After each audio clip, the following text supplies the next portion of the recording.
So today for our practice, we are going to be working with the first sutra, which is Ahimsa. And Ahimsa, simply put, is the ethic of nonviolence. And in its passive form, it really just means no harm to others or yourself, and that includes physical, mental, or verbal harm. But in an active sense, it really means loving and respecting all beings, including ourselves.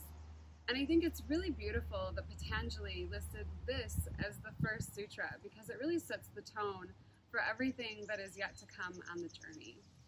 So today we're going to be practicing Ahimsa on the mat by really honoring our body's own limitations and using these limitations as growth opportunities as opposed to cutting ourselves down or thinking, bummer, I can't do that quite yet. We'll all get there. So for each one of my videos, I wanted to pick one peak pose, and today we'll be working on the Chaturanga push-up.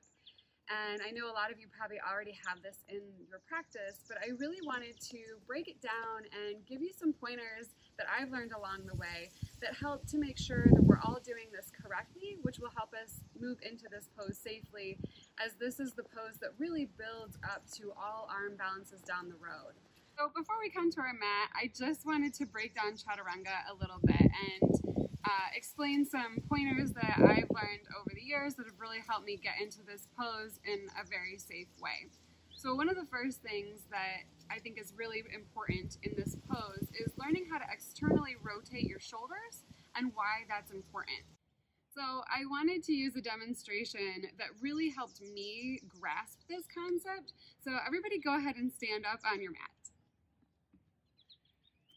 And I invite you to practice this with me. So first we'll take our hands out in front of us, palms face down.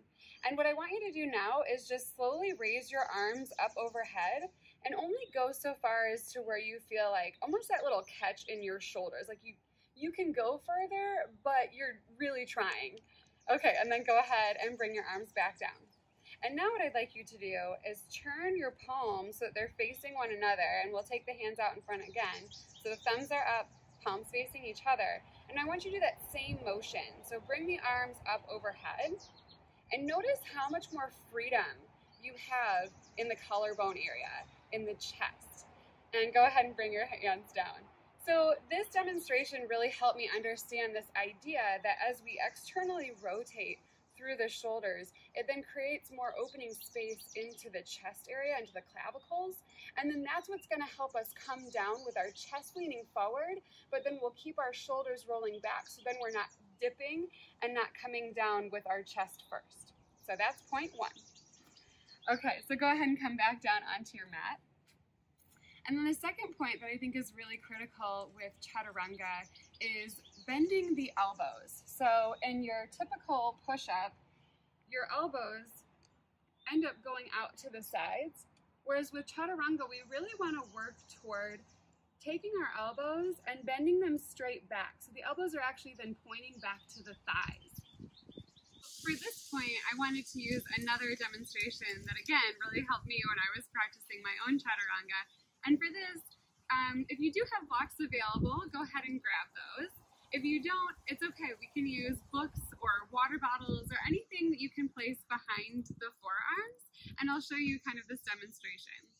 So basically, you're going to take your props and set them on their tallest position, and then you're going to take your wrists and place them just in front of these blocks. And so one of the key points to the Chaturanga push-up after we've thought about externally rotating through the shoulders is then we want to lean forward. And we want to lean forward so much so that the shoulders are actually past the fingertips. And then from here, we start to lower the chest. Again, keeping the chest moving forward, shoulder blades rolling down at the back, and then moving down so that the forearms don't touch the blocks. And then come back up and take a break.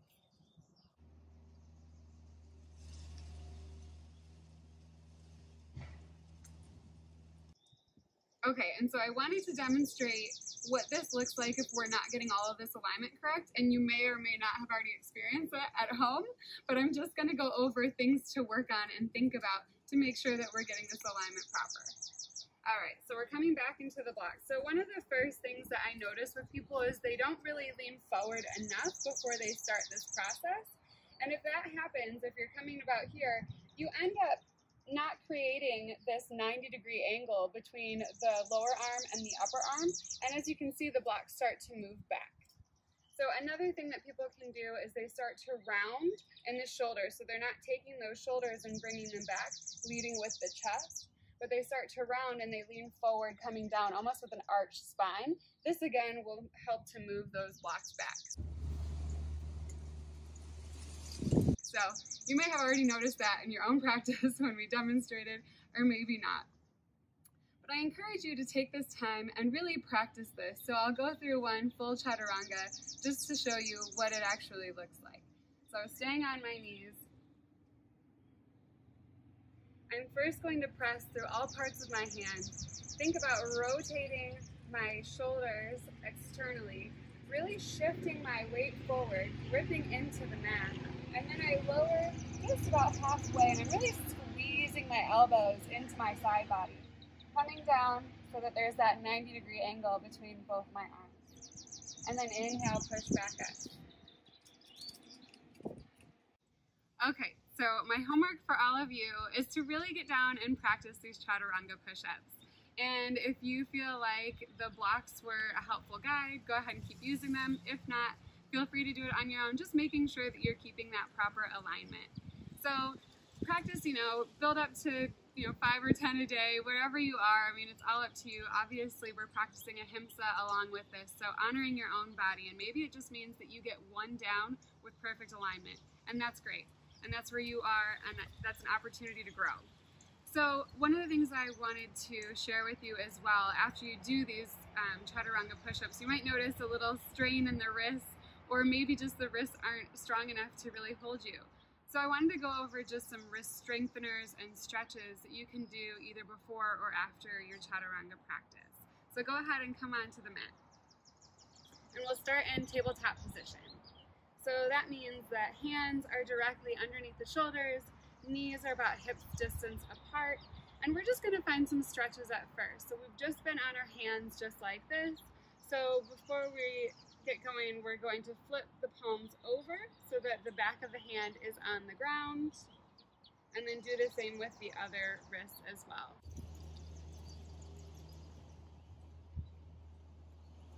I know this might feel just fine to you. It might feel a little intense. If it feels intense here, slightly move your weight forward, and that will take some of the pressure off the wrist.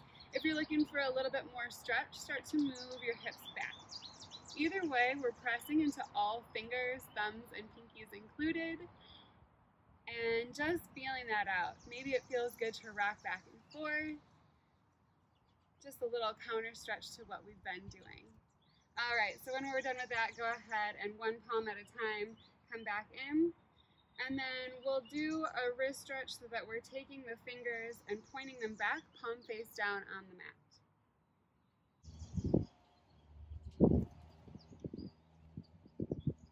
And again, same thing here, where you can move forward to take the pressure off or move back, strengthening and lengthening the tendons and muscles in the wrists here. It's such a beautiful day. I love listening to the birds while I'm doing this. All right, and then from here, we'll take this, come back to center, and then maybe sit down on your heels, and we'll just find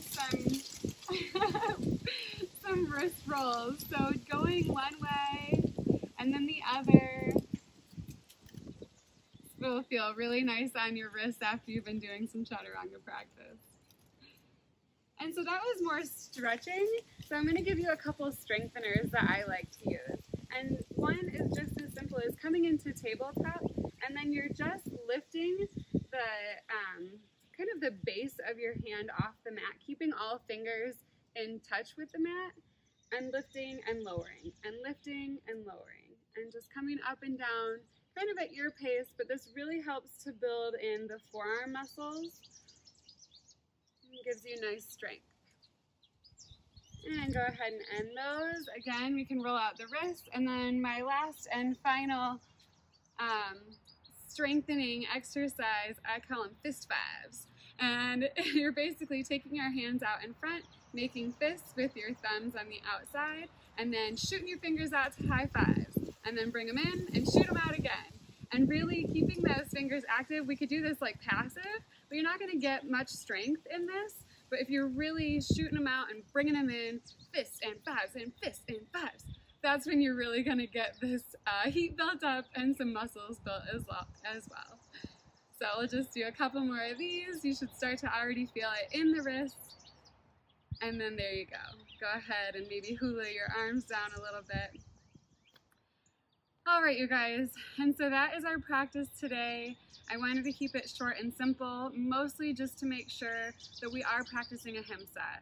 We are not injuring our bodies. We're practicing non-violence to ourselves specifically. So I wanted to leave you on this note because we're practicing on the mat, and it is so important because everything that we do on the mat then follows us off the mat. And I noticed as I was making this video that I started to leave the practice of Ahimsa myself. As I was looking through footage and different takes, I started to criticize myself and compare myself to what I thought it should look like or what I wanted it to be, and then really putting myself down because of it. And I was so thankful that I'm making this video at this time because immediately it reminded me to come back inward and do the work. And the work is to be nice to myself. And that is step one. So I'm reminding you, as well as myself, to take this practice off the mat and bring it with us in our everyday lives. I hope this means as much to you as it does to me. Thank you for sharing your time and your journey with me. Namaste.